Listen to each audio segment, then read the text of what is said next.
Rais wa Marekani Donald Trump amesema nchi yake imepata mafanikio makubwa katika vita dhidi ya Irani kufuatia mashambulizi ya pamoja na mshirika wake mkuu wa Israel.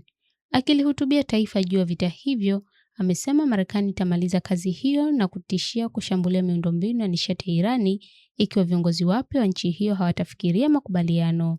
Katika hotuba hiyo iliyochukua takriban dakika 20, Trump amesema mashambulizi dhidi ya Irani yaliyoanza mwezi mmoja uliopita yamesababisha uharibifu mkubwa katika vituo vya urutubishaji vya nyuklia nchini Irani pamoja na kuua kwa baadhi ya viongozi wa juu ya serikali hiyo.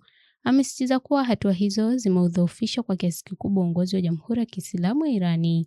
Trump pia amesema kwa zaidi ya miaka 47, Irani imekuwa tishio kwa Marekani na nchi jirani, akitolea mfano jinsi mamlaka ya Teherani ilivyoshughulikia maandamano ya raia wake kwa waliopinga utawala.